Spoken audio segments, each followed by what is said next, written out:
Muy bien, pues comenzamos la conversa de hoy. Muchas gracias a todos los que a los que estáis en la audiencia, que habéis venido. Eh, Vamos a empezar primero explicando que tenemos una nueva página web que es parte de la UB. O sea que si a partir de ahora necesitáis saber algo de lo que vamos haciendo, etcétera, pues por favor acudir a esta página de aquí que os he puesto arriba y no a la antigua que teníamos. Bueno, en esta página eh, vale. Las conversas en concreto están aquí en actividades y bueno, pues hoy estamos precisamente en una de estas conversas. Pero antes, permitidme recordaros lo que es el GAP y las diferentes personas que formamos el GAP. Las he puesto aquí, ya tenemos un grupo, cuento aquí que somos 16, puede ser, bueno, o 14, no sé. Y tenemos dos nuevos miembros que son Paloma Zarzuela y Blanca Pascual Martín, que son nuevas dentro del GRAP. Creo que oficialmente no las había presentado al mundo y por eso he incluido esta diapositiva aquí. Bueno, como sabéis, ayer tuvimos la tesis doctoral de Amílcar Vargas, que seguía a la de Bárbara Molina, que la terminó hace ya unos meses. Bueno, los dos con el mejor resultado, los dos han sido cum laude. Estas son otras de las noticias que tenemos en el GAP, además de nuestra participación en un proyecto internacional que es el proyecto Deep Cities, que debería haber incluido una diapositiva, pero no la he incluido. Pero quería decir enhorabuena a los dos miembros de GAP que en estos últimos meses han terminado su tesis de la mejor manera. Y bueno, en realidad la conversa de hoy, aunque ella no pertenezca al GAP, también hizo su doctorado aquí en Barcelona, también tuvo una nota excelente y bueno, pues quería presentaros entonces a Gabriela Aljuri. Terminó su tesis hace unos pocos meses, en noviembre del año pasado, dirigida por Xavier Roger y Jordi Tresserras. Es antropóloga, es docente, investigadora de la Universidad de Azuay y docente invitada en cátedras de posgrados en la Universidad de Cuenca y la Universidad Politécnica Salesiana. En un pasado también tuvo un papel relevante en la función pública como subsecretaria de Patrimonio Cultural del Ecuador, asesora del ministro de Cultura y Patrimonio, directora regional del Instituto Nacional de Patrimonio Cultural, el Centro Americano de Artesanías y Artes Populares, CIDAP, y también ha sido consultora de diversos organismos, tanto internacionales como nacionales, en su caso sería Ecuador, ¿no? A nivel internacional ha sido consultora de la UNESCO, del Consejo Nacional de la Cultura y las Artes del Chile, etcétera. Bueno, la hemos invitado por su investigación en patrimonio y su investigación última, temas de patrimonio cultural, migración y fiestas populares y artesanías.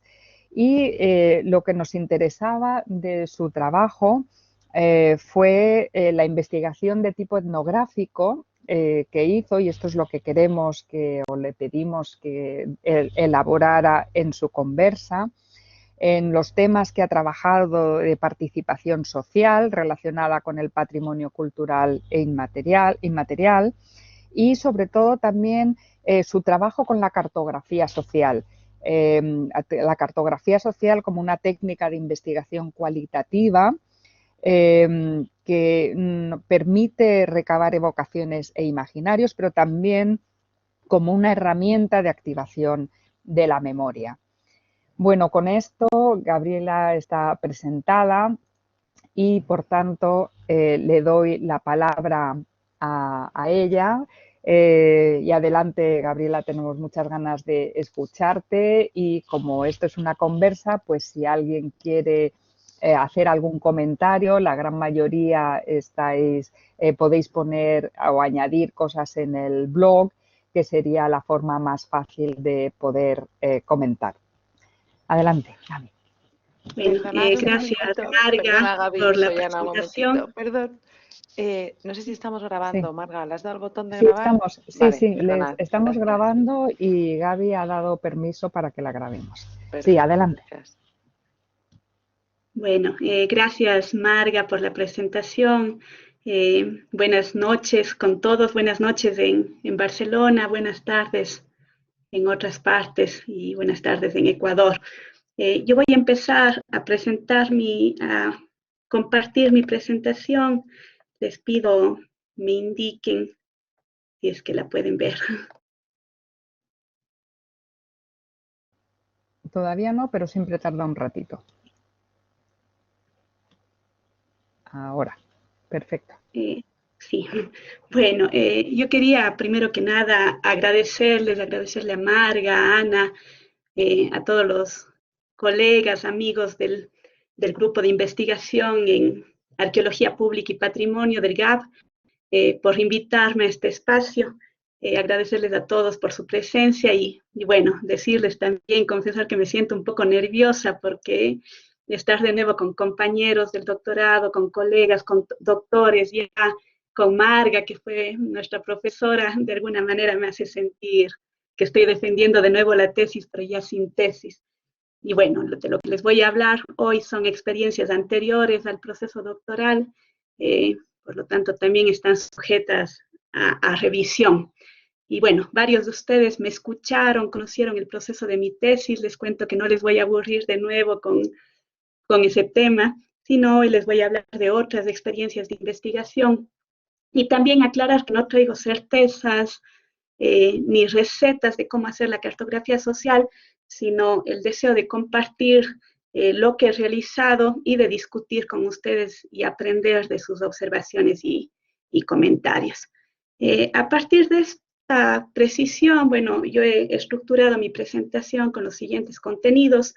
Primero, contarles brevemente cuál es mi vínculo con la cartografía social, qué entendemos por cartografía social y por mapas para el tema que hoy nos ocupa, cuáles son las ventajas de la cartografía social, cómo es ese proceso de hacer cartografía, cómo se hace, algunos fragmentos del trabajo que he realizado, no con un hilo conductor que muestre los resultados de las investigaciones en sí mismos, sino que muestre esas posibilidades enormes que pueden salir de un mapa, de esa valiosa información que sale de un mapa. Y bueno, también otros mapas a los que me referiré más adelante, ¿no? Y primero, bueno, contarles sobre qué experiencias les voy a hablar. Quiero empezar mencionando que cuando yo estudié antropología se nos enseñaba mucho sobre la teoría, pero poco sobre los problemas reales de la aplicación del método en el campo.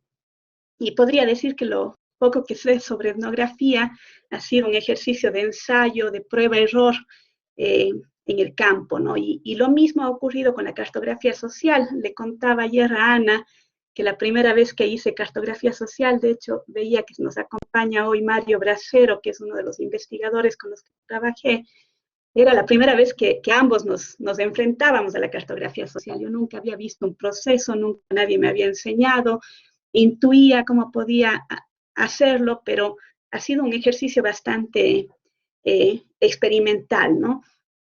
¿De qué les voy a hablar aquí? Bueno, yo lo que intentaré es ir tejiendo entre experiencias que he tenido con dos procesos de investigación.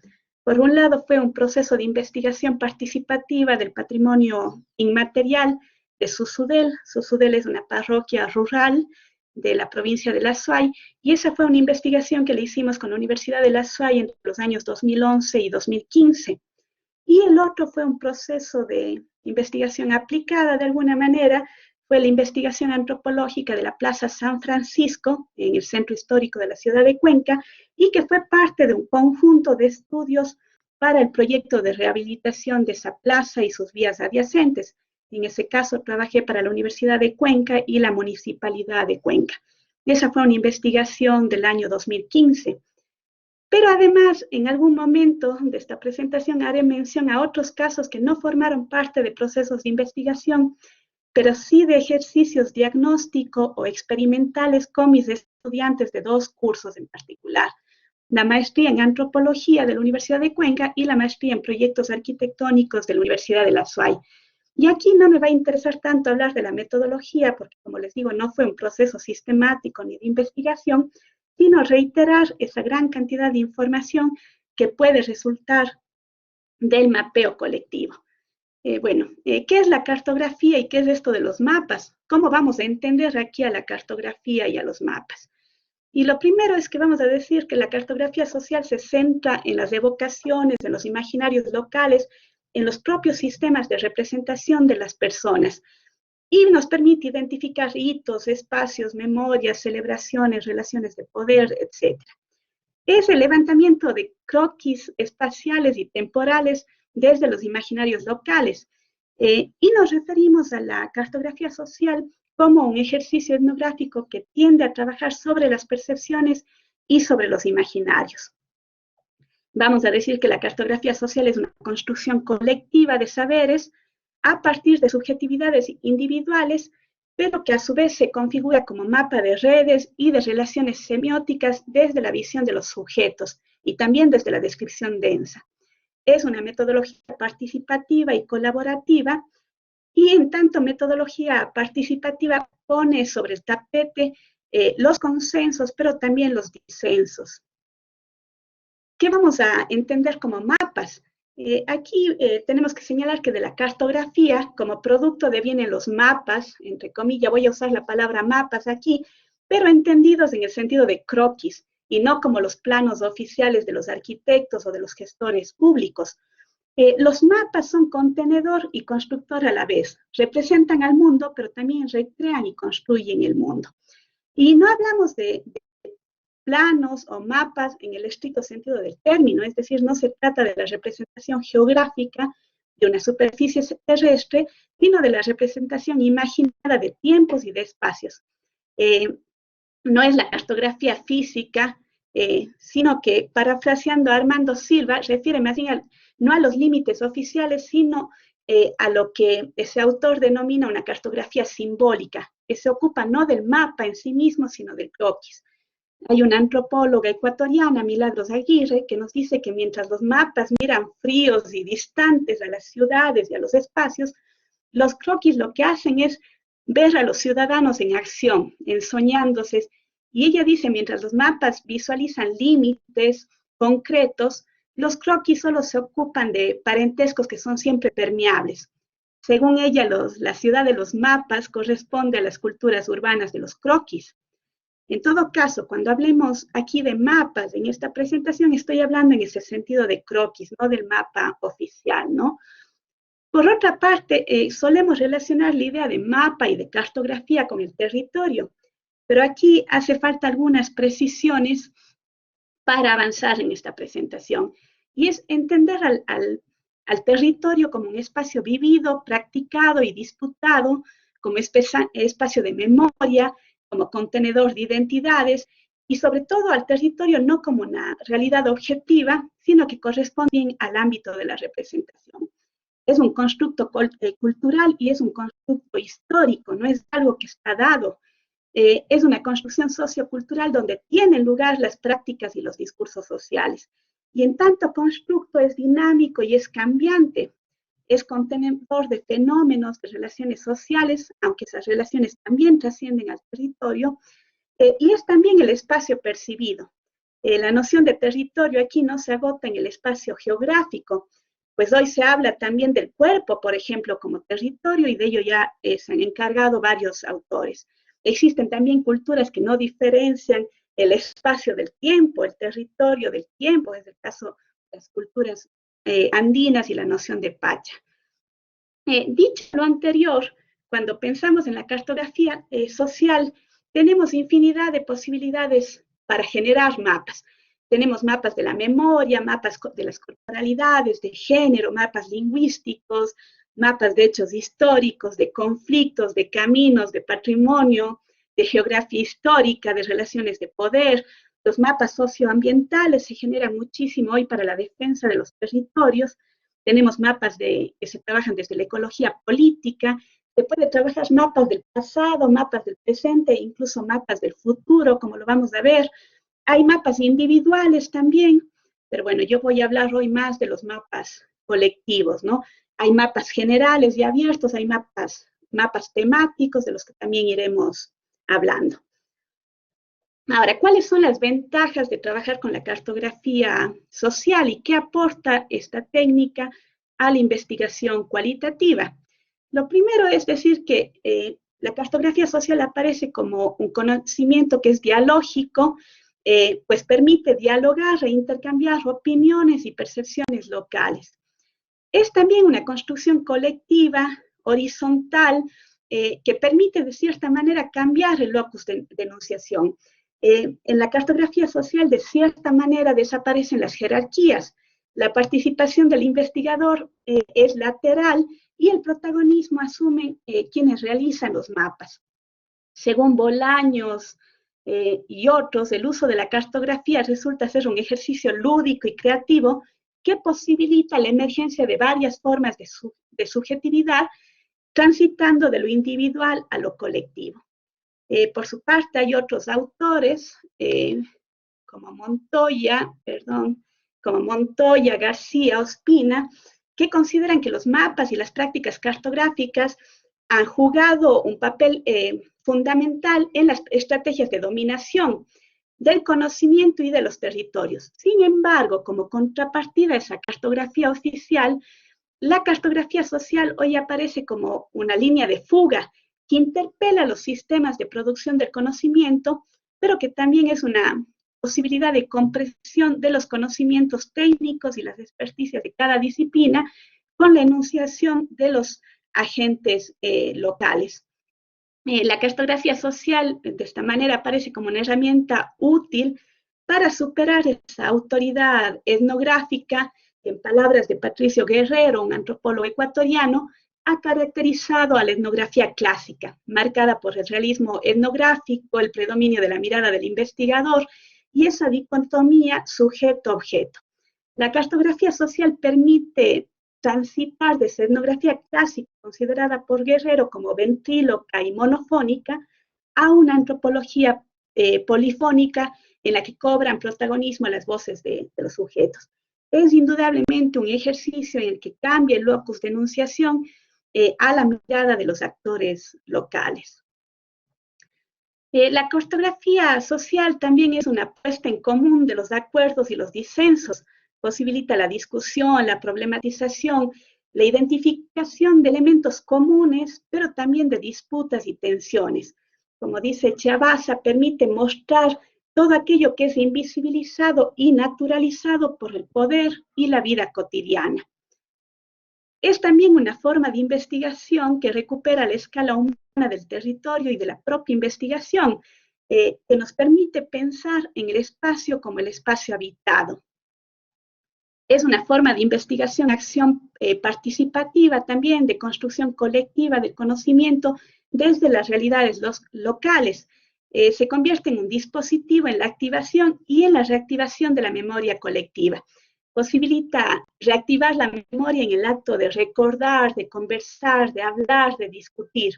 Yo diría que en el ámbito del patrimonio inmaterial, esa reactivación de la memoria es ya una práctica de salvaguarda. También la cartografía social se usa mucho para el diagnóstico, para los diagnósticos participativos del territorio.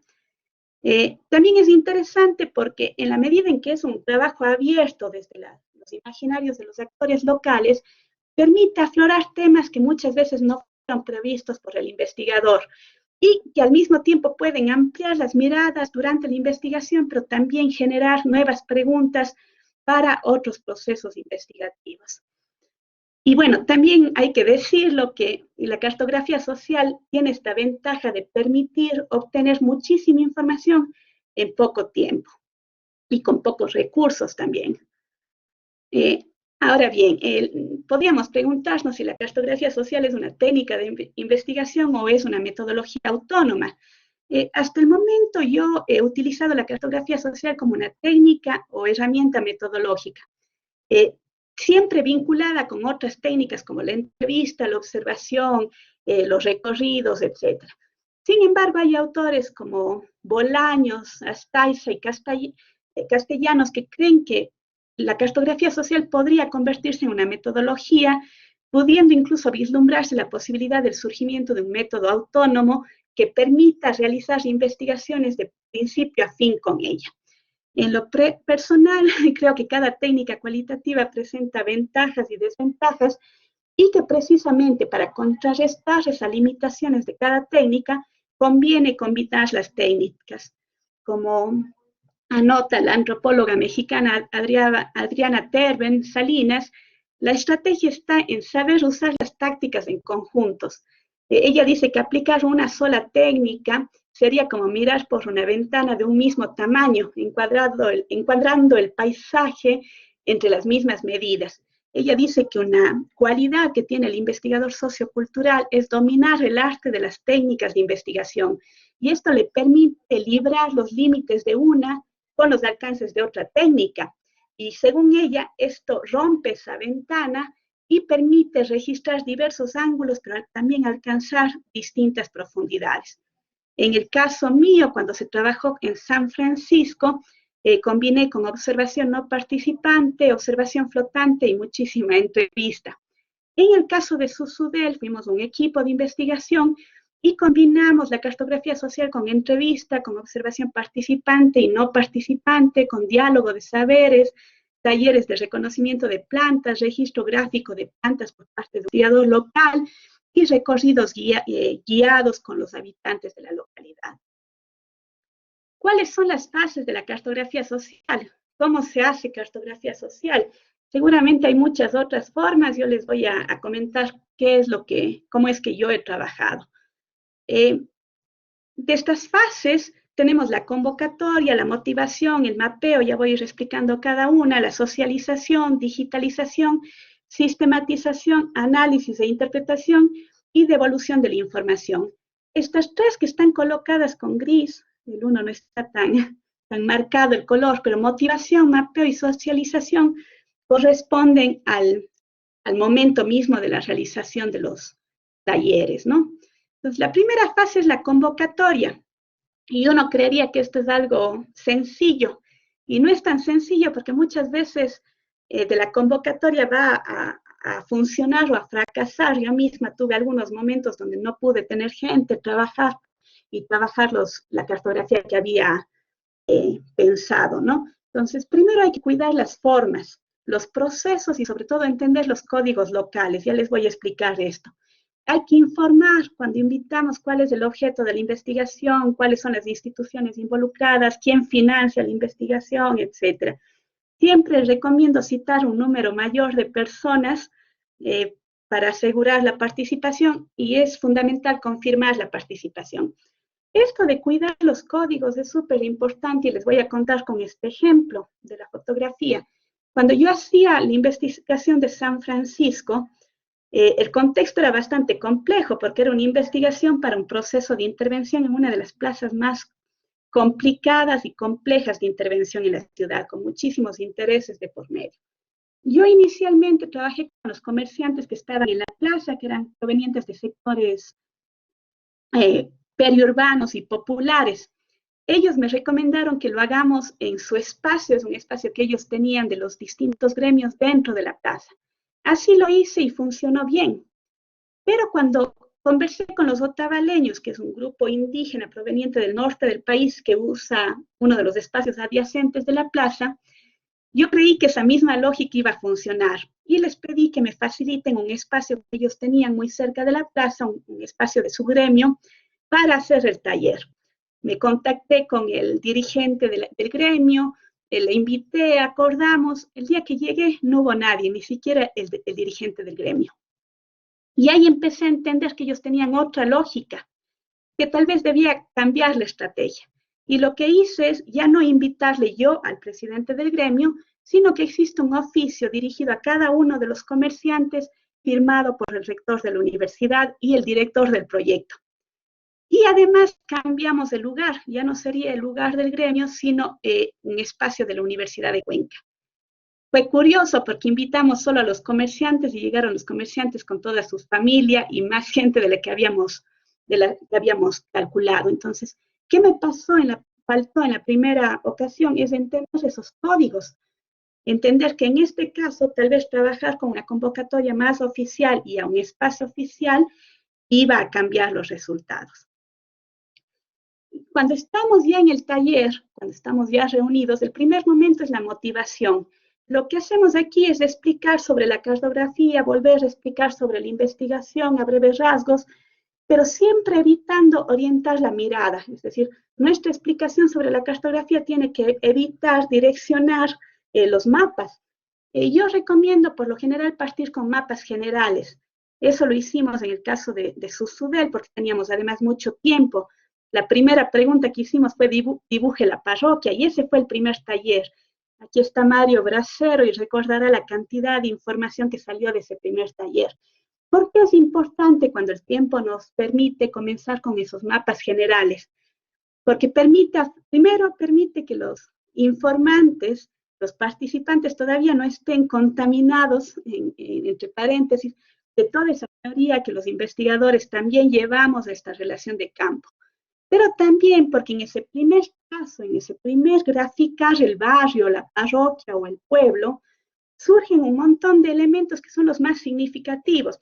Surgen, por ejemplo, los hitos del lugar, los sistemas de representación espacial, etc. Lo que hay que hacer es plantear preguntas disparadoras a manera de dispositivos, pero repito, sin direccionar la respuesta. Y bueno, en la antropología siempre hay que cuidar la calidad de las preguntas, porque esa calidad de las preguntas es fundamental en la etnografía. Luego tenemos el mapeo propiamente, donde lo que se hace es dividir a los grupos, ya vamos a explicar cómo se divide esos grupos, y aquí el investigador asume una posición lateral de observador. Lo único que va a hacer es estar tomando nota y observando. Aquí no participamos. Aquí lo que hacemos es sentarnos al lado, pararnos al lado e ir tomando nota y observando. Y aquí es importantísimo observar todo, porque el mapa por sí mismo no habla. Es importante, por ejemplo, observar y tomar nota cuáles son las discusiones que surgen en el momento. ¿Cuál es el orden de los trazos? Eso es importantísimo y ya les voy a mostrar un ejemplo. Tomar nota de los silencios también, porque los silencios son portadores de información. Cuando no hay consenso, porque a veces no hay consenso, me ha pasado que están reunidos el grupo y dicen, no, yo no creo que esto va aquí, o si va, o esto es importante, o no es, hay que pedirles que anoten en alguna parte de la hoja. El mapa aguanta todo, aguanta gráficos, aguanta escritura y aguanta también la palabra, porque no todo queda escrito en el mapa. En algunos casos hay cómo ayudar, solo cuando es estrictamente indispensable. Por ejemplo, me pasó en un taller en Susudel con adultos mayores que ya estaban muy viejitos, no tenían mucha destreza con dibujar, les costaba también escuchar, ver, y ellos lo que decidieron es que quien me estaba ayudando vaya dibujando y escribiendo lo que ellos les explicaban. Esto, como digo, cuando es estrictamente indispensable.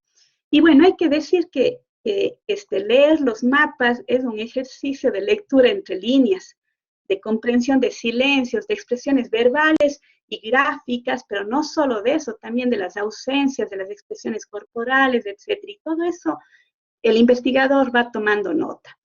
Una vez que se terminan de elaborar los mapas, que todos los grupos terminan, se pasa a la socialización. No es que los actores realizan los mapas y uno los guarda y va a la casa a estudiarlos, sino es más bien un proceso circular, emergente, donde uno va analizando desde el primer trazo en el papel. Pero es en la parte de la socialización en la que los datos se vuelven traducibles. Se requiere esa fase para que los actores expliquen aquello que ha sido graficado, es decir, no es que yo les dejo trabajando y luego me llevo el mapa. Ese mapa no me va a decir nada. Esta parte de la socialización es fundamental.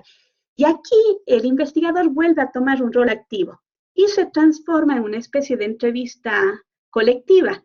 Aquí todo cabe, de alguna manera el mapa se vuelve un pretexto en este momento, un pretexto para ampliar la discusión, para abordar nuevos temas, para preguntar lo que no entendemos, por ahí nos acordamos de algo que está relacionado con lo que graficaron.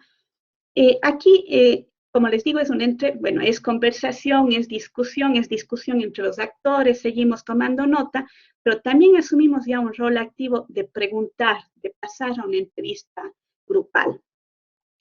¿Cuál es el rol del etnógrafo? Es en el momento del taller, ¿no?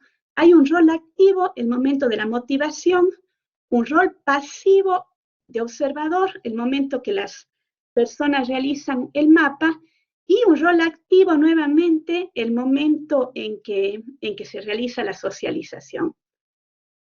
Luego viene el tema de la digitalización. Esto es fundamental. Yo he pagado caro por no haberlo hecho bien y desde ya les pido disculpas porque hay muchos gráficos que no los van a ver con mayor detalle y es porque no tomé la precaución de digitalizar enseguida. Guardé los mapas, algunos se borraron un poco, algunos se dañaron con el tiempo, entonces uno debería, el mismo día que hizo la cartografía, digitalizar toda esta información y respaldar en un ordenador. Luego viene la sistematización. Aquí yo lo que recomiendo, es igual con las entrevistas o con la observación, es procurar hacer los diarios de campo el mismo día en que se hizo la aplicación de la técnica. Este es ya un trabajo de gabinete, pero es importante no dejar pasar tiempo, porque la información se pierde, ¿no? Porque nos olvidamos de la información. Luego viene el análisis y la interpretación. Aquí vamos a usar las notas de campo del momento del taller, los mapas, pero también toda la otra información que tenemos de otros momentos de la investigación. Es un trabajo aislado y de gabinete, pero yo digo que este es un trabajo de aguja y de lupa. De aguja porque lo que empezamos a hacer es tejer esta información de los mapas con lo que la gente dijo en la socialización, con lo que observé en el campo, con lo que me contaron en las entrevistas, con lo que hicieron otros investigadores, etc. Y un trabajo de lupa, porque es un montón de información en un papelógrafo donde uno tiene que ir analizando cada pedacito de ese papelógrafo, ¿no? Y bueno, yo digo que después de ese primer análisis también hay que dejar de cantar los mapas, pero siempre regresar a ellos. Los mapas pueden cambiar en muy pocos días si es que las circunstancias sociales cambian, ya les voy a contar un caso, y los mapas también se convierten en un texto abierto de informaciones que siempre están superpuestas, que son susceptibles de ser leídas y analizadas una y otra vez a partir del análisis cruzado con otros mapas. Por ejemplo, en este caso fue la investigación de San Francisco. Si ustedes se fijan en este mapa, en este pedacito de uno de los papelógrafos, los informantes dibujaron estas dos cajas y dice loros. ¿Qué son estos loros? Es una persona que desde hace más de 40 años está siempre en la plaza con estas dos cajas y que lee la suerte con loros, con animales, con aves, que toman un papelito y nos dicen la suerte, ¿no? Si yo hubiese ido solo a observar, tal vez, y si observaba sin un proceso sostenido, tal vez me hubiese llamado la atención, pero no hubiese percibido la importancia que tenían los imaginarios de este personaje. Fíjense cómo aparece en la cartografía, pero se cruza con lo que ya he observado en el campo. Este es otro ejemplo cuando también pueden dialogar nuestros mapas con otras disciplinas o con otros investigadores dentro de nuestros procesos. En este caso fue un mapa individual que trabajé con un informante del SICSI, con un vendedor de guitarras que salía a la plaza de San Francisco, y era cuando me explicaba cómo era la plaza hace 40 años, él me explicaba y anotaba que en esta parte había una hondonada, una sequía con agua de donde ellos tomaban agua.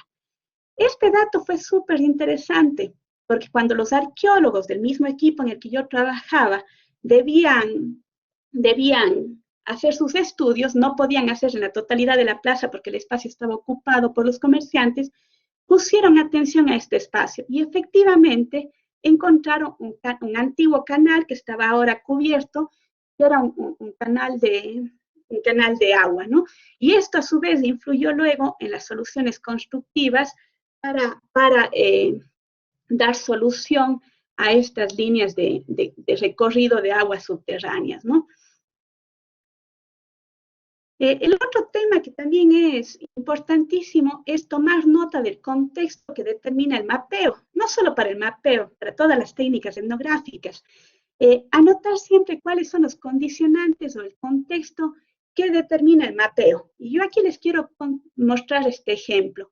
Cuando trabajaba en San Francisco y hacía la cartografía, el señor que está aquí es uno de los dirigentes gremiales, de uno de los gremios más fuertes, había 5 gremios en esta plaza, pero de los que más se oponían a un proyecto de rehabilitación que en ese momento la municipalidad planteaba. Cuando yo les escuchaba y tomaba nota y ellos trabajaban, en un momento él le dijo a uno de sus compañeros, no anotes eso porque nos van a querer hacer análisis psicológico. Después le dijo, no pongas esto porque después nos van a mandar de la plaza. Y esto nos recuerda que siempre la mirada de los informantes también está condicionada, es decir, que también debemos saber leer cuáles son esos condicionantes que marcan la investigación. Este mismo actor, en ese mismo taller, tenían que en un primer momento graficar la plaza del pasado, la del presente y la del futuro. Ese grupo en particular no quiso hacer un mapa del pasado. Lo dijeron textualmente, el pasado ya está en nuestra cabeza, el pasado ya está en nuestros ancestros. Ustedes quieren hacer revivir a nuestros ancestros que ya están enterrados. No quisieron hacer el mapa del pasado. Pero cuando hicieron el mapa del presente, lo hicieron con estas condicionantes de controlarse en qué escribían y qué no escribían frente a este temor de ser desalojados del espacio. Pero luego, cuando se les pidió el mapa del futuro, este grupo en particular lo que hizo fue acercarse a mí y pedirme que les ayude con cinta masking. No sabía qué querían hacer con la cinta masking. Lo que hicieron es sacar un proyecto que ellos ya tenían desarrollado, de un arquitecto contratados por ellos. Pegaron en el papelógrafo, no dibujaron nada y escribieron: los comerciantes de San Francisco no nos oponemos a una mejora del entorno. Pedimos adecentar, adjuntamos nuestro pedido con un anteproyecto. Y lo que me pidieron es que le entregue al alcalde ese proyecto. Entonces, esto lo que nos está mostrando es que siempre el campo, el trabajo de campo es un encuentro de subjetividades. Y aquí podrían pensar ustedes que este ejercicio fue fallido. No hicieron el mapa del pasado, no hicieron el del futuro, trajeron su propio proyecto. Pero no es fallido porque incluso esos mapas en blanco o preestablecidos son portadores de información. Aquí es importante notar que los informantes no son actores pasivos en la investigación, al tiempo que las relaciones entre investigador e informante siempre están atravesadas por factores diversos. Ross Huber nos dice que la etnografía es siempre una relación social del campo. Los participantes no son entes pasivos en la investigación, sino sujetos políticos y activos en la misma, ¿no? Y bueno, el siguiente tema es el de la devolución de los mapas y de la información. Yo aquí voy a confesar que con el caso de San Francisco yo no pude hacer ese proceso de devolución porque mi investigación era parte de un proyecto mayor contratado por el municipio y de alguna manera me impedía hacer yo esa entrega directa.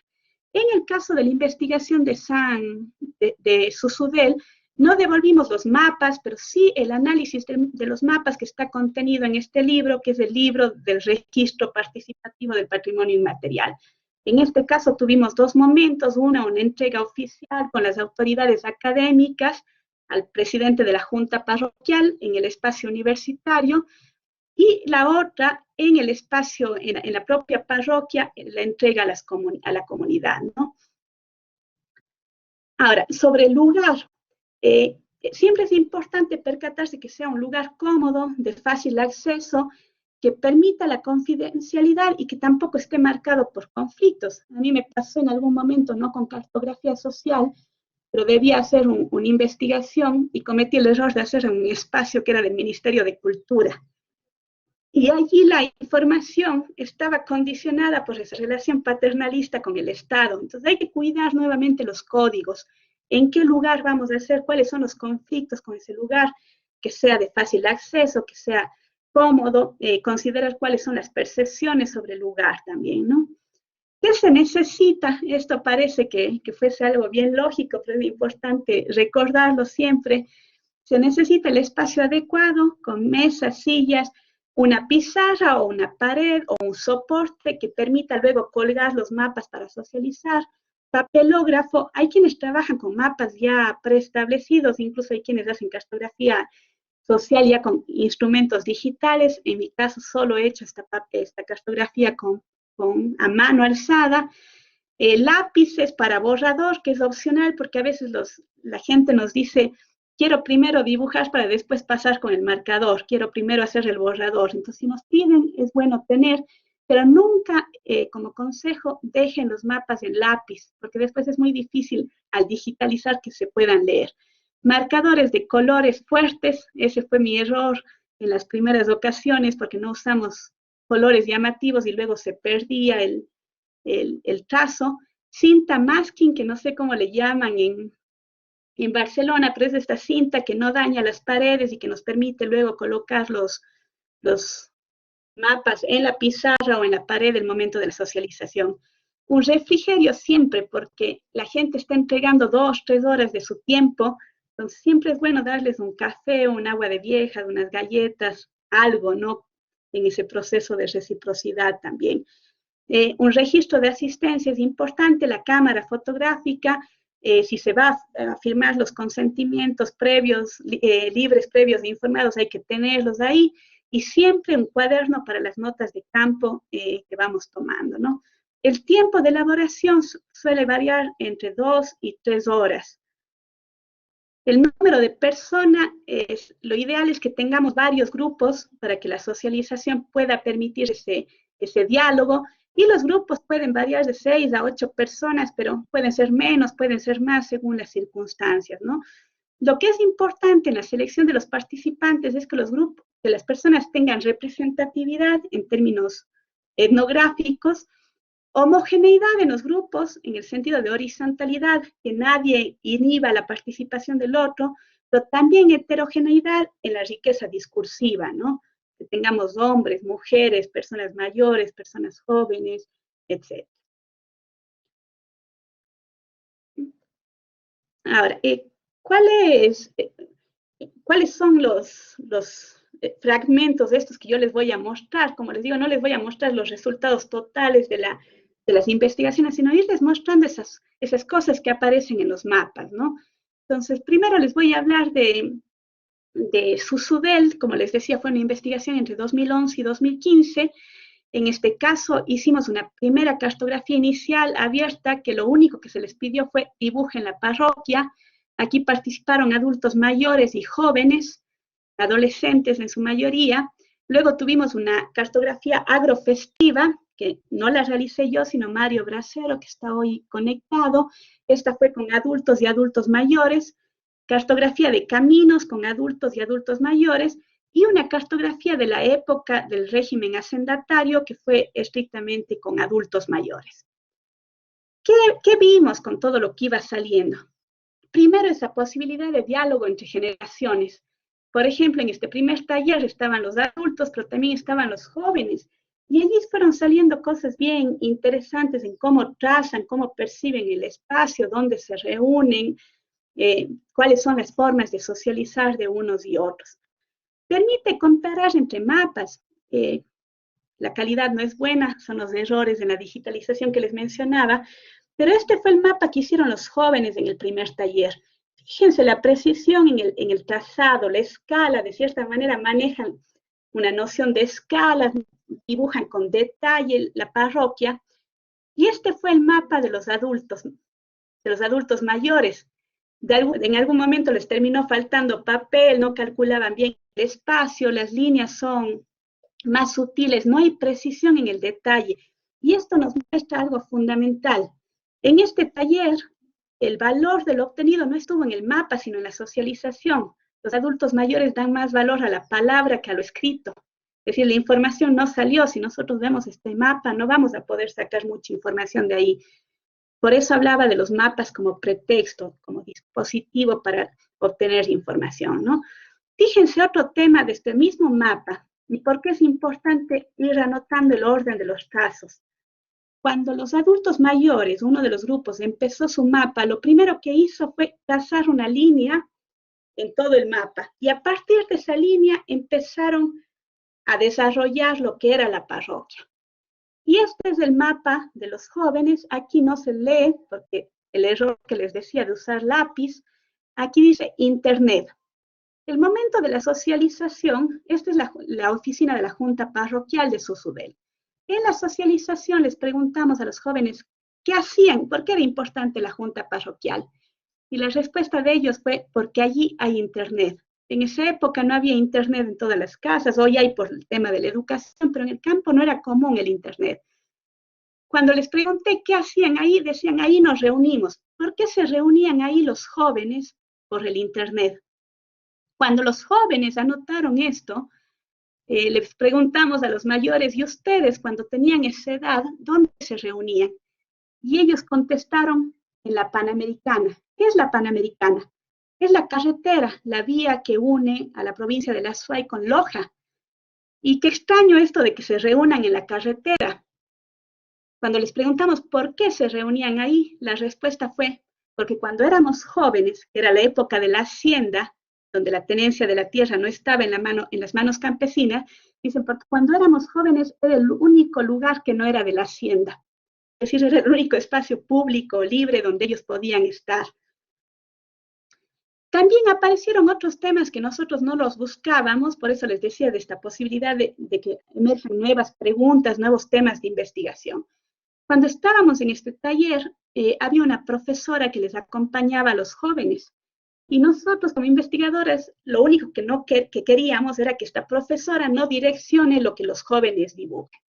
Entonces, para salvar el momento, lo que hicimos es pedirle a la profesora que ella haga su propio mapa.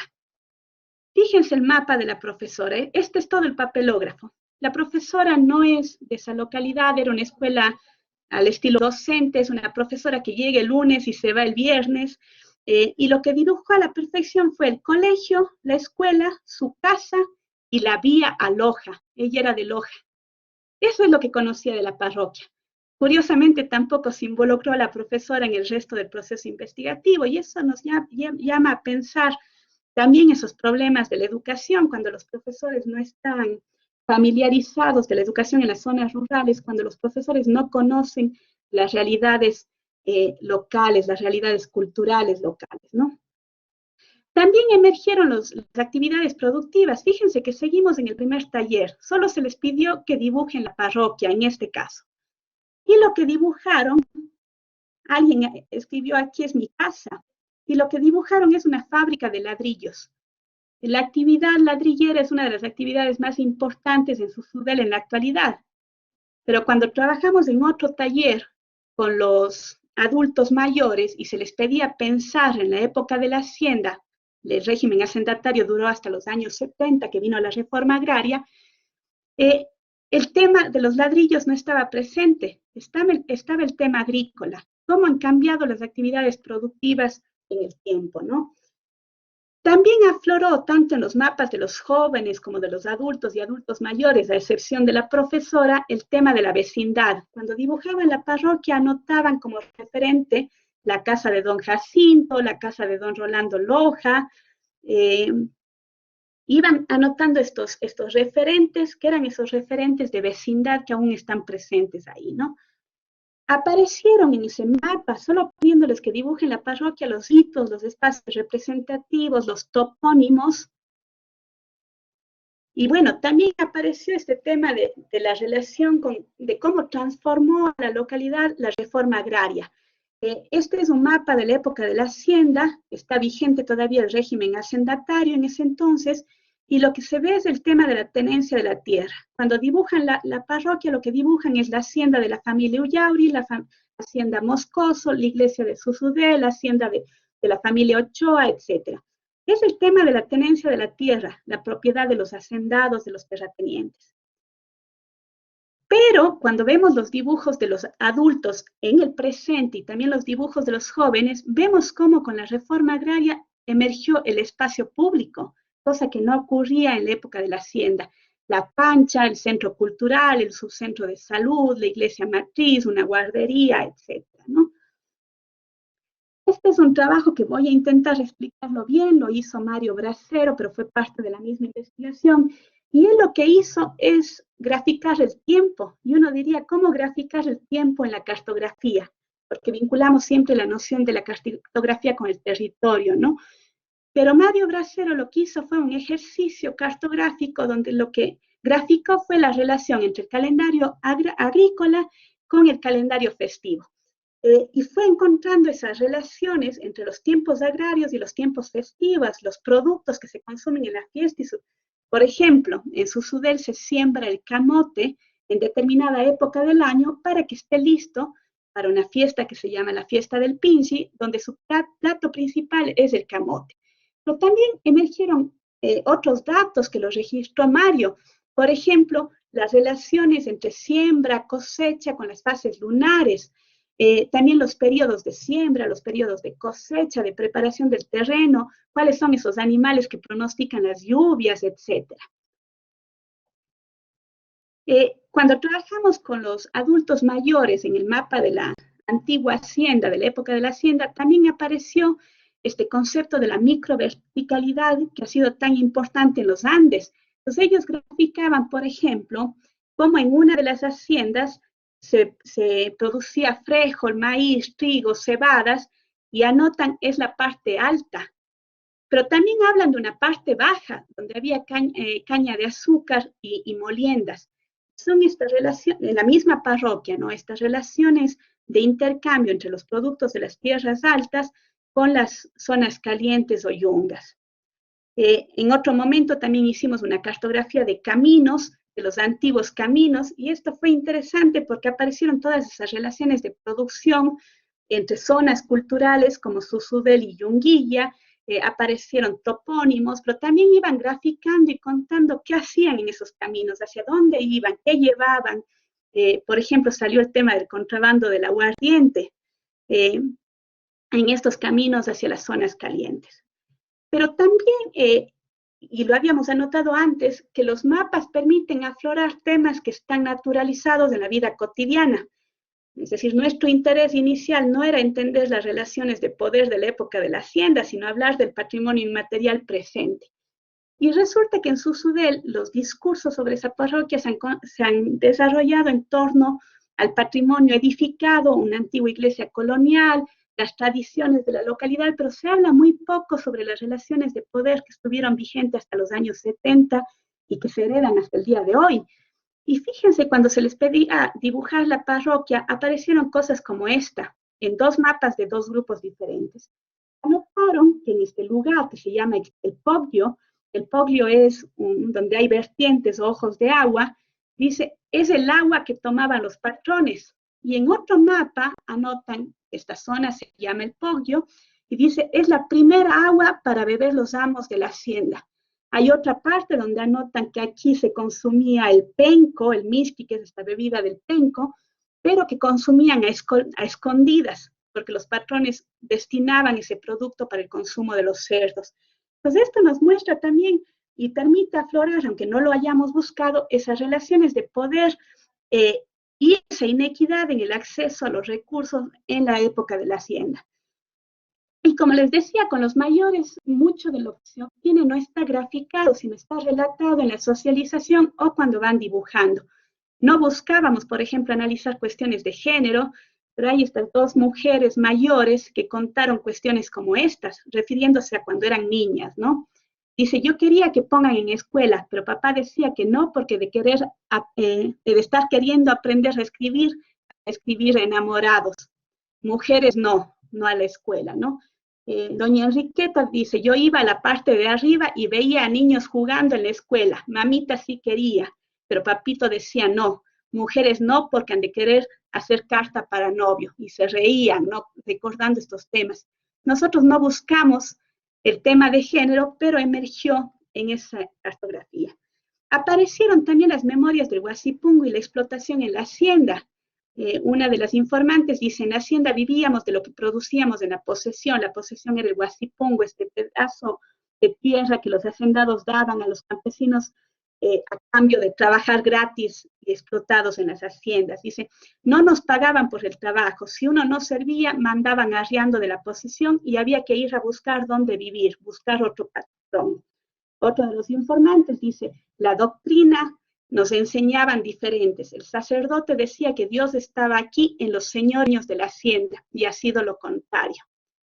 También aparecen las memorias de ese proceso de la reforma agraria y la lucha campesina por la tierra, ¿no? Entonces uno de ellos dice, los patrones no dejaban estar protestando, no querían que nos enteremos de la reforma agraria.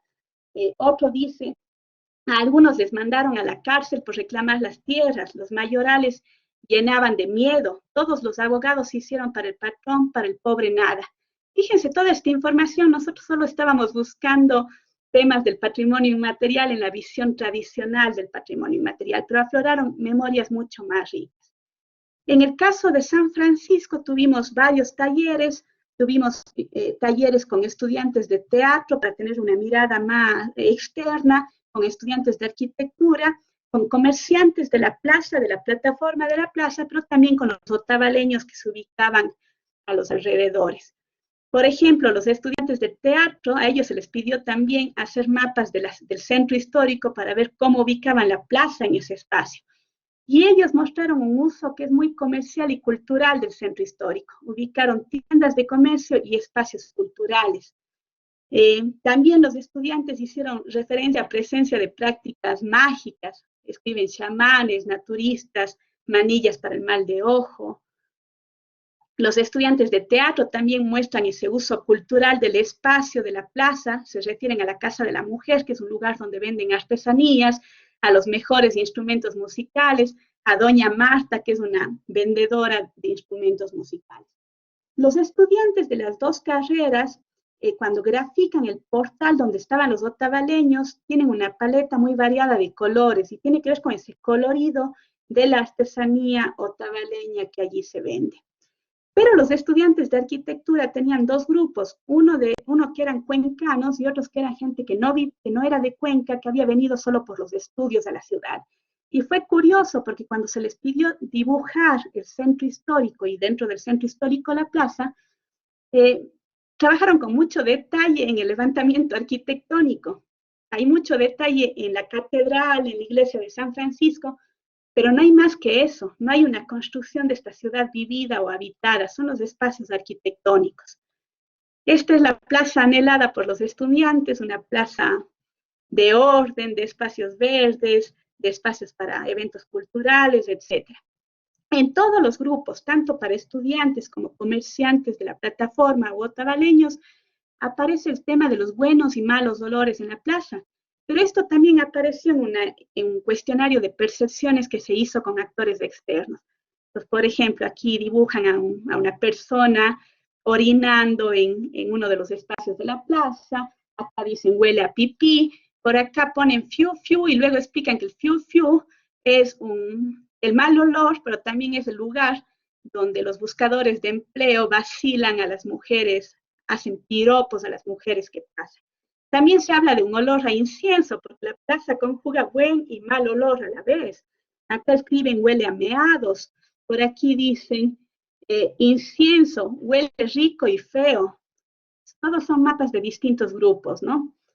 También aparece un tema recurrente en todos los grupos, tanto de los comerciantes, sobre todo de los comerciantes, pero bueno, en menor medida también de los estudiantes, y es una estigmatización contra los jornaleros que buscan trabajo, que se ubican en uno de estos espacios en búsqueda de trabajo, alcoholismo que hay mucho en la zona, y también jugadores de carta, que son personas mayores que se reúnen a jugar naipe en uno de los espacios de la plaza, prácticamente en la calle, no tienen un espacio acondicionado para eso. Pero todos estos actores son estigmatizados y asociados con la delincuencia. Los ponen enfermos del alcohol y los dibujan aquí acostados, acá los dibujan sentados con botellas de licor, aquí anotan choros, choros es un término que se usa para delincuente, en otras partes dicen lugar de encuentro de trabajadores, pero dicen lugar conflictivo por ser zona de delincuencia, ponen ladrones y borrachos, nuevamente este dibujo recurrente, y todos son mapas de grupos diferentes con los que se trabajó en distintos días, en distintos momentos. Pero también hay una asociación con los sabores. Todos los grupos dibujaron esta heladería tradicional que hay en una de las esquinas adyacentes a la plaza, pero también dibujaron otros sabores como pan, comida típica, la señora de los chochos es un grano que se come en el Ecuador, la señora del mote, del maíz, y también aparecen los conflictos. Esto apareció en varios mapas, pero me gusta mucho este, porque lo que hacen aquí es dibujar un bus que está atropellando a la gente y dicen no se puede caminar. Y esta es una de las esquinas conflictivas en el tránsito vehicular de la zona. Y de hecho, los otros investigadores del equipo que estaban trabajando en movilidad, también por su cuenta, independientemente de este ejercicio, habían identificado a esta zona como zona de conflicto vehicular. Y aparecen otras cosas interesantes. Yo este trabajo lo hice en el segundo, a inicios del segundo semestre del año 2015, pero no contemplaba diciembre. Y era muy difícil enterarme de qué fiestas ocurrían en los espacios. Algunas sí me mencionaban en las entrevistas, otras no. Pero fíjense cómo en los mapas aparece eso. No era diciembre, esto debió ser agosto, septiembre posiblemente, pero dibujaron en el mapa un espacio para la fiesta del Divino Niño y explicaron además que eso ocurre los primeros días de diciembre. Esta es, más o menos se repite entre todos los comerciantes, la plaza anhelada, porque yo les decía que también se puede trabajar con el futuro. En este caso, por las condiciones del proyecto, se les pidió graficar cómo anhelarían, cómo desearían que fuese la plaza. Entonces buscaban espacios iguales, todos con acceso esquinero, más orden, etc. Esto fue muy interesante porque hay uno de los grupos de los comerciantes que eran de personas que están muchísimo tiempo en la plaza. El resto de comerciantes que están menos tiempo solo dibujaban la plaza y nada más. Pero este grupo se tomó el tiempo para dibujar a todos los vecinos de la plaza, los comercios, la iglesia. Es decir, saborearon en ese ejercicio de ir recordando y de ir graficando una realidad de vecindad y de vida misma que trasciende a la misma plaza.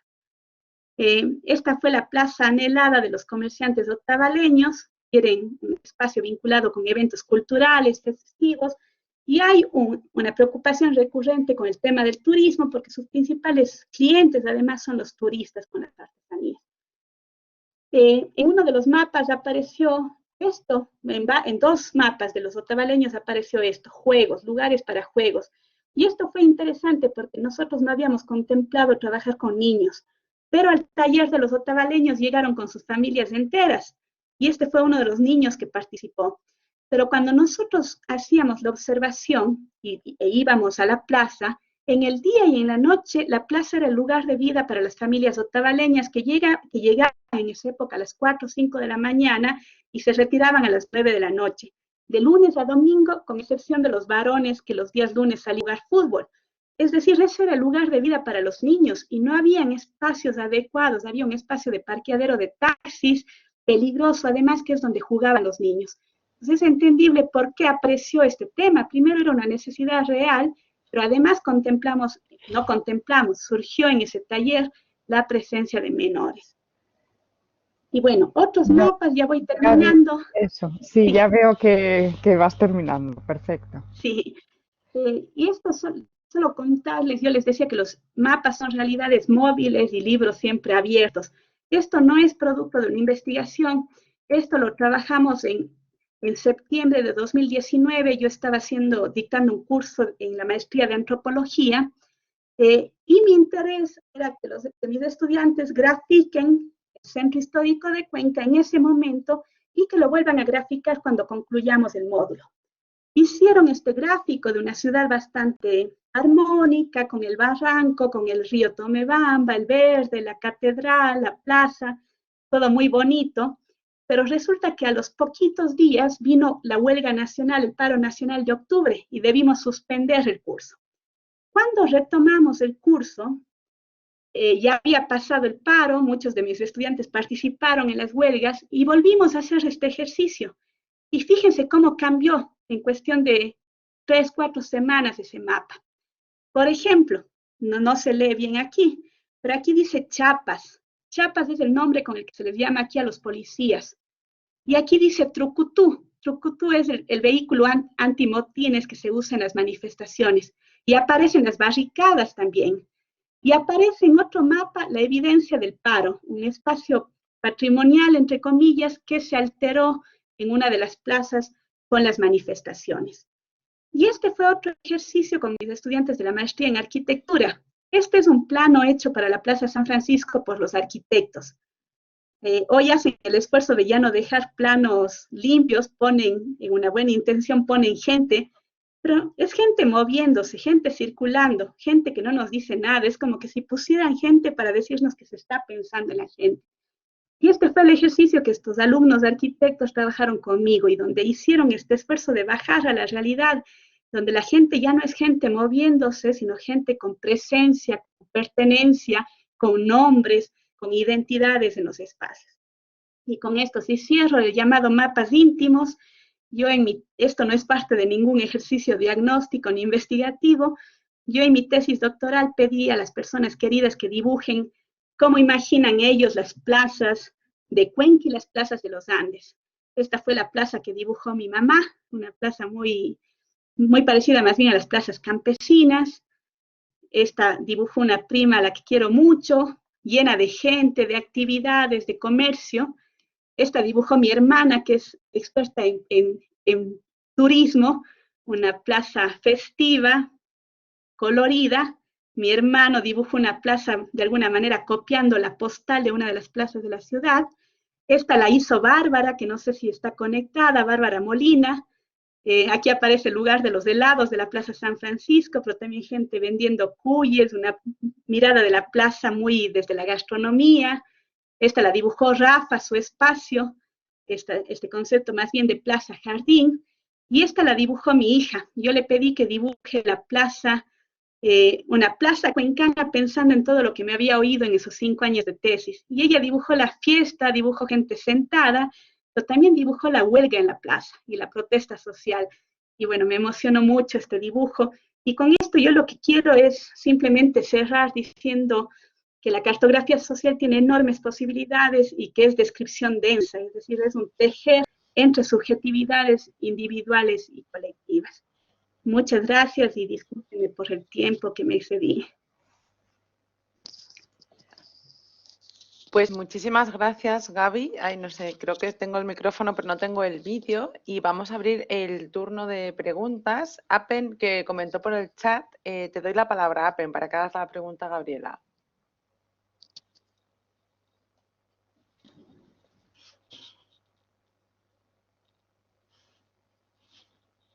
No sé si Apen puede hacerla si no es por el chat. Ah, vale, pues hazla por el chat. Y Carolina Saldarriaga, que también ha levantado la mano. También si puedes poner la pregunta por el chat. Convierto a Apen en presentadora.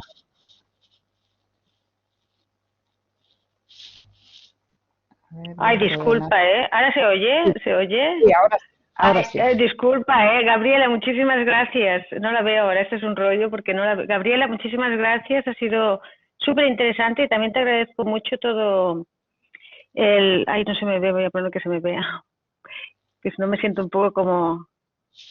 Gabriela, te agradezco mucho tu presentación, ha sido súper ilustradora y te agradezco mucho también que hayas explicado también la metodología, ¿no? Que a veces nos olvidamos.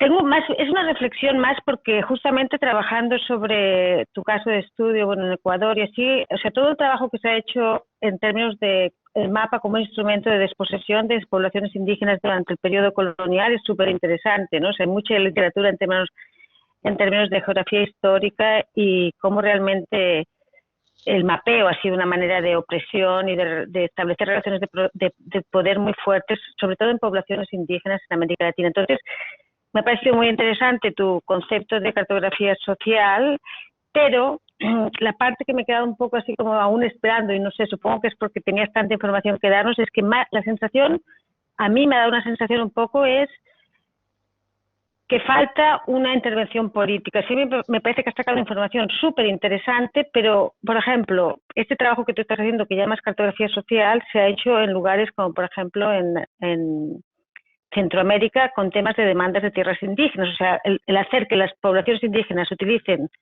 el mapeo de la forma que queramos hacerlo, o sea, en dibujitos, con más o menos, dijéramos, logros, dijéramos, estéticos o no, pero la idea es utilizar una herramienta que ha sido utilizada para expropiar, hacerla, revertirla, que es un poco lo que tú estás haciendo, o sea, la gente que dibuje de la manera que quiera. Y en estos casos ha sido muy útil para realmente romper esta idea de frontera colonial, ¿no? O sea, las tierras demarcadas por los indígenas no cumplen los requisitos que se asume la propiedad privada. Entonces, mi pregunta ahora es, con toda esta información que has sacado, ¿podrías hablar un poquito de qué se consiguió, aparte de sacar tantos datos? Ay, ya Sí, gracias por tu pregunta, que es súper importante y pertinente, y es contarles un poco el contexto de las dos investigaciones. La una, la de Susudel, era una investigación que en realidad no tenía como interés un tema de reivindicaciones políticas de la comunidad, sino más bien de un registro de patrimonio inmaterial que surgió de una serie de procesos de activación patrimonial que estaban ocurriendo en esa localidad y que eran de interés para los pobladores de Susudel en ese momento. Es decir, esa comunidad había empezado a trabajar y consiguió que el Estado intervenga a su iglesia colonial, habían hecho una intervención en su plaza, tuvieron un proceso muy lindo con la Universidad de Cuenca de recuperación desde el concepto de Minga de sus edificaciones de vivienda, juntando a la academia, a la comunidad y a otros actores. Entonces, había allí un proceso de activación y de interés local por el patrimonio con distintos fines, pero que era un interés local. Y coincidió que yo había llegado allá de manera... la vida me llevó allá porque me convertí en vecina de Susudel, y hacer un trabajo de patrimonio inmaterial era algo con lo que yo podía aportar en ese momento. Es decir, estaban trabajando una serie de patrimonios materiales, cómo aportar desde lo inmaterial. Entonces, fue un proceso que respondió a esa coyuntura. El otro caso, el de San Francisco, es más complejo, porque en esto que tú mencionas bien de esos usos políticos de la cartografía, aquí jugábamos en una línea súper peligrosa, porque yo estaba trabajando finalmente para quienes iban a hacer el proyecto de rehabilitación de la plaza. Y siempre un proyecto de rehabilitación, y eso, bueno, lo he estudiado más en mi tesis ahora, es un proceso de expulsión de alguien. Entonces, allí nos pagaba la municipalidad, y la municipalidad era quien finalmente iba a intervenir el espacio. Entonces, siempre estábamos jugando en esa línea muy fina.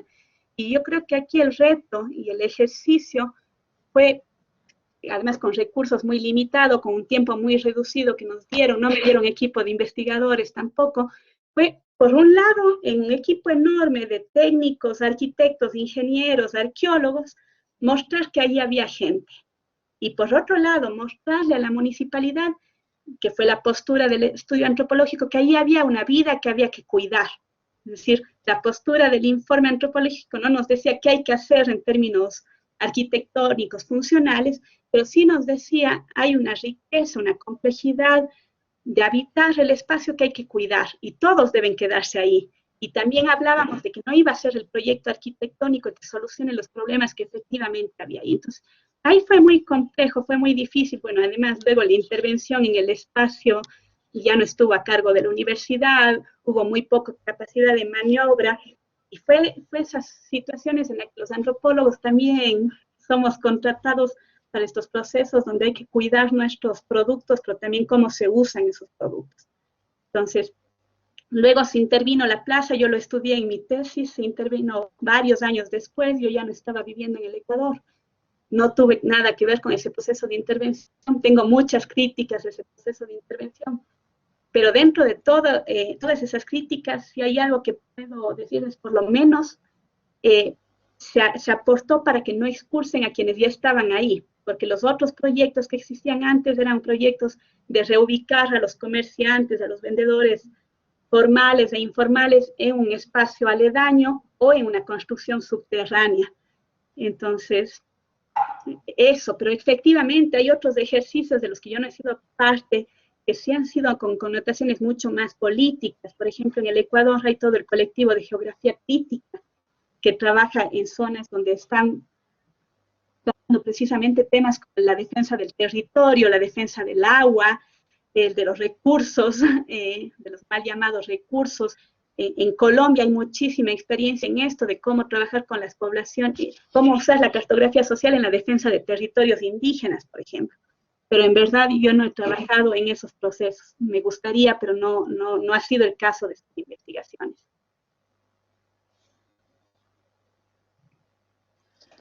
Pues muchísimas gracias, Gaby. Le damos la palabra a Carolina Saldarriaga. Bueno, buenas tardes, noches o días para donde estén. Muchas gracias, Gaby, por esa exposición tan buena, tan ilustrativa. Y yo quería preguntarle, pues yo he hecho en el paisaje cultural cafetero varios ejercicios de cartografía social y de cartografía cultural. Y en cartografía social, pues trabajando todo el tema de recolectores de café y bueno, varios temas.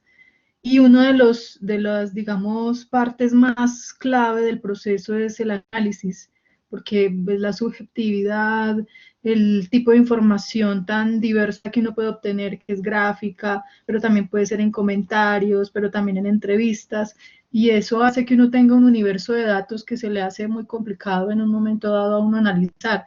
A mí me gustaría que usted nos contara cómo fue ese proceso de análisis, de tomar esos mapas, después de que usted los sistematiza, etcétera, pues cómo los analizó. Muchas gracias. Gracias, Carolina, y yo aquí voy a contestar con total honestidad. Yo les decía al comienzo que fueron procesos de ensayo-error, sin haber sabido nada de cartografía social previamente, ¿no? Entonces, en su momento, yo hubiese querido hacer estos ejercicios después del doctorado, pero bueno, en ese entonces, cuando hice estos ejercicios, no tenía todos los insumos. En ese momento lo que hacíamos era la nota de campo. Yo personalmente llegaba y hacía el diario de campo, además de la nota de campo. Y con esos diarios de campo intentábamos ir desordenadamente atando ideas, pero no existió en ese momento un proceso de codificación, por ejemplo, un proceso más sistemático sí de organización de la información, pero no de codificación. Si yo lo volvería a hacer en este momento, intentaría trabajar como lo hice con mi tesis, porque yo no veo en taller de cartografía social un ejercicio diferente al de una entrevista. Es decir, yo no hice cartografía social en mi tesis de doctorado, pero hice muchísima entrevista. No usaba programas como Atlas-T ni nada, porque soy un poco a la antigua, usaba una hoja de Excel enorme, pero trabajé con teoría fundamentada en lo referente a la codificación, a desglosar los datos para luego volverlos a tejer. Entonces, eso lo haría ahora, pero en ese momento fue una manera bastante intuitiva, diría, de tener notas por todo lado, de intentar ir agrupando ideas, pero no con una conciencia clara de las categorías, como lo hice después con las entrevistas. Entonces, con la cartografía social pasa lo mismo que con las entrevistas, es muchísima información. Y aquí es doble, porque además es información gráfica que está en los mapas y información que salió de la socialización. Por eso yo les decía que es súper importante llegar y hacer enseguida el diario de campo y la digitalización. Y eso me olvidé de decirles, en la digitalización, el aconsejo es digitalizar el mapa completo, pero también los detalles, e ir sistematizando, es decir, ir codificando y decir, este detalle del puesto de venta de pan está en el mapa tal, y tener un código que nos diga ese mapa por quién fue hecho, en qué contexto. Entonces, a mí me ha funcionado con las entrevistas trabajar con la codificación axial, pero bueno, creo que cada uno lo puede hacer de la manera en que manejan sus datos cualitativos, pero hay que tener un proceso sistematizado, que nosotros no lo tuvimos en ese momento porque estábamos, como les digo, experimentando.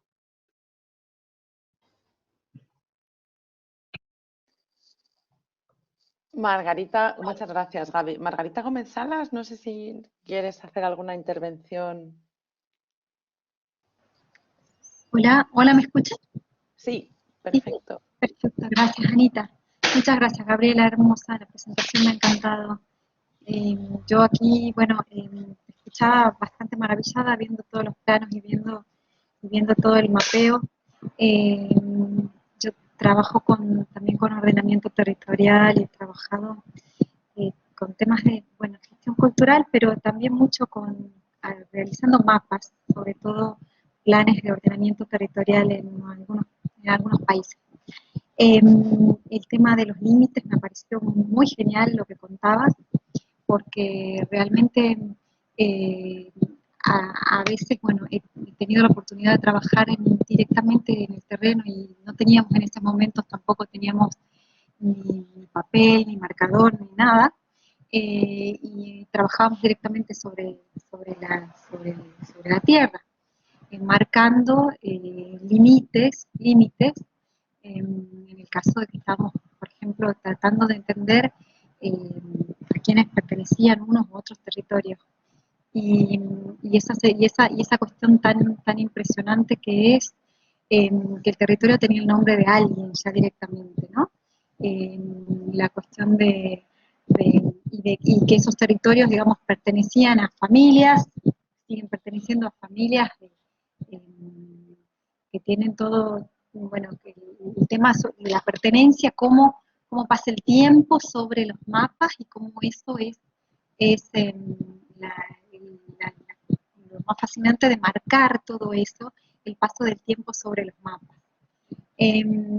Sobre todo felicitarte porque me ha encantado la presentación, me ha encantado todo lo que mostraste y se siente que tenés una super pasión en lo que estás haciendo.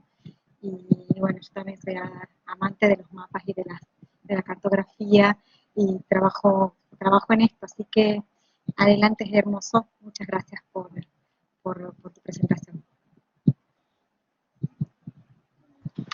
Gracias, Margarita, por tus palabras y con lo que tú señalabas, quiero retomar esa idea de los límites, porque creo que es pertinente a la pregunta y al comentario anterior que hablaba del paisaje cultural cafetero.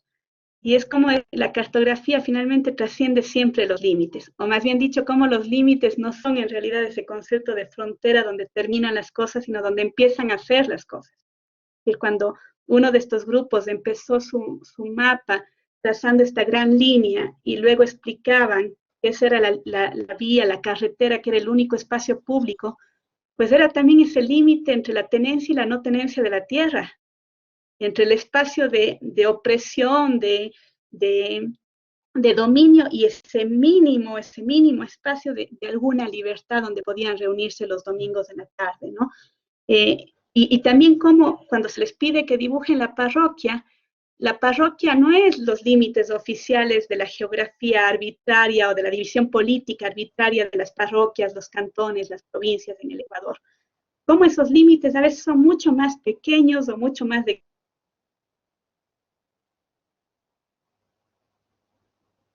los estudiantes que dibujen la plaza de San Francisco. Algunos dibujaban a los vecinos y dibujaban la iglesia que estaba cerca, otros dibujaban exclusivamente la plaza. Y eso se relacionaba también con las formas de habitar el espacio.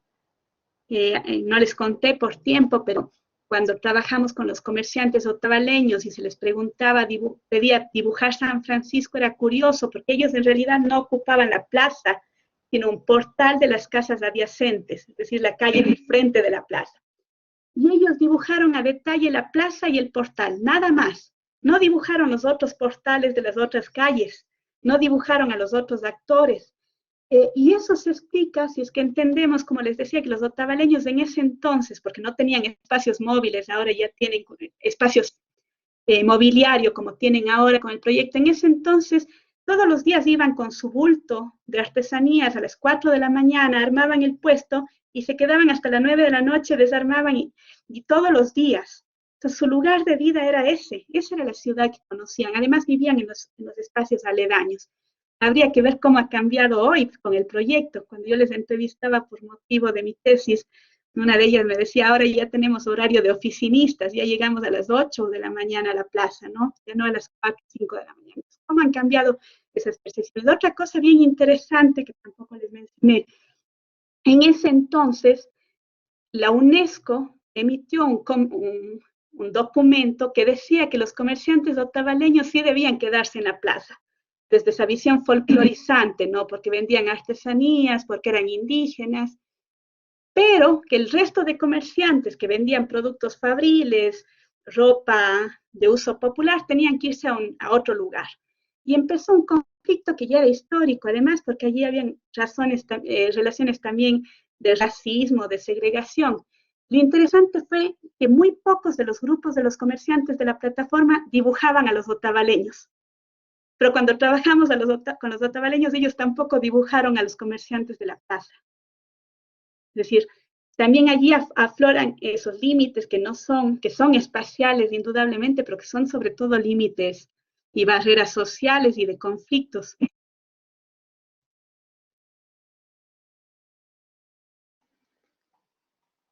Pues muy interesante, muchísimas gracias, Gaby. A ver, voy a mirar si hay alguna pregunta más. Dice Margarita, sí, cada grupo tiene un mapa diferente de cada lugar. Pues yo también te quería dar las gracias, Gaby. Yo también tengo una pregunta, pero tengo una pregunta más hacia el futuro, ¿no? Y es pensar cómo esta pandemia, de la que tanto nos gusta hablar en todas las conversaciones, en todas las ponencias, no será el inicio quizás de unas cartografías digitales, ¿no? Unas cartografías sociales digitales, ¿no? De si habéis pensado desde tu equipo, tus alumnos, ¿no? En la universidad, cómo quizás empezar a trabajar de forma digital, ¿no? Con estas cartografías, de poder unir. Ahora mismo me imagino ese instante de estar todos dibujando, ¿no? Como un momento de contagio absoluto, ¿no? Ha habido un positivo en nuestro mapa, toda la sala. Y no, te pregunto, o sea, sí, te hago justo, pues esta pregunta no es fácil, yo lo sé, simplemente es una pregunta de doble sentido, ¿no? Porque sería fantástico pensar en cómo podría transformarse, ¿no? Esa cartografía, porque ahora que estamos, por ejemplo, nosotras en nuestro proyecto también, nos hemos tenido que empezar a plantear comenzar con unas etnografías prácticamente de las redes sociales, ¿no? Unas ciberetnografías, porque ahora mismo pues no es momento de abordar a nadie para ningún tipo de entrevista improvisada, ¿no? De a pie de calle. Entonces estamos ya como en este mundo de la cibertodo, y esta era un poco mi pregunta de cómo vaticinas un futuro de esta cartografía social digital, ¿no? 100%, ya sin esos encuentros humanos que puede que tarden en llegar, ¿no? ¿Habría que apartarla? ¿Sería viable? Un poco esta es mi pregunta. Y he estado revisando, Ana, y hay grupos de investigación. En Ecuador no conozco, pero sí hay grupos para que ya trabajan desde hace mucho tiempo con cartografía digital. Cartografía social, no sabría decirte qué programa, qué herramienta, sí. Porque decía antes, soy ignorante en todas estas herramientas tecnológicas, pero hay grupos en diferentes partes. Yo les puedo compartir después, pero no tengo este rato a la mano, una dirección donde hay mucha información y que están trabajando con cartografía digital. Y de hecho, a mí me tocó, estoy en un proyecto en mi universidad que tiene que ver con temas de movilidad, porque a veces a los antropólogos nos llaman así para temas tan diversos. Y ese proyecto implicaba un ejercicio de cartografía social en cómo estuvo planteado. Y vino la pandemia y no lo podemos hacer. Entonces, nuestro equipo estamos todo el tiempo, son arquitectos todos menos yo, siempre pensando cómo podemos hacer eso en digital. No hemos encontrado aún la manera, pero hay quienes lo están haciendo. Yo siempre seguiré creo que hay enormes potencialidades, pero yo creo que ahí hay una dificultad y es que por lo general se trabaja con cartografía ya preestablecida y ese ya es un limitante. De hecho, hay quienes trabajan en papel y en escritorio también que traen un mapa impreso y dicen dibujemos sobre ese mapa.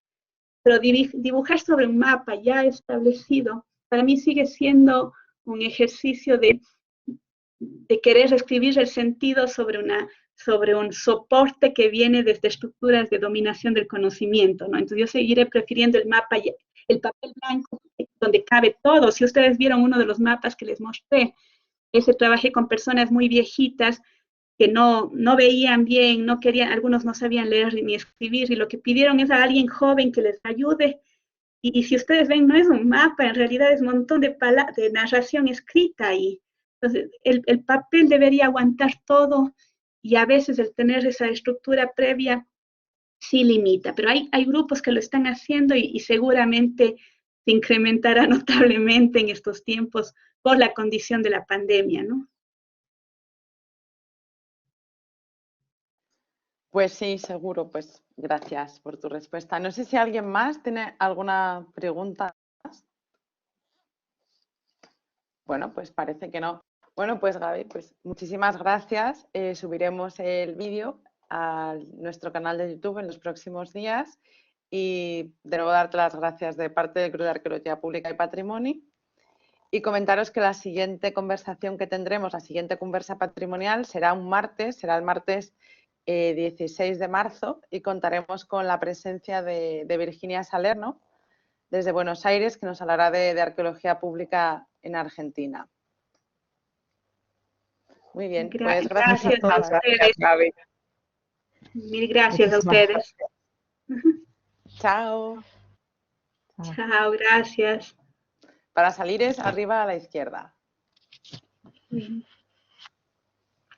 Muy interesante, Gaby. Sí, sí. Gracias. Perdón por el tiempo que se me pasó. No te preocupes. No, sí, yo estaba encantada oyéndote, pero claro, se va haciendo tarde, ¿no? Y entonces he pensado, bueno, más vale darle tiempo a lo que es la conversación y el diálogo, ¿no? Bueno.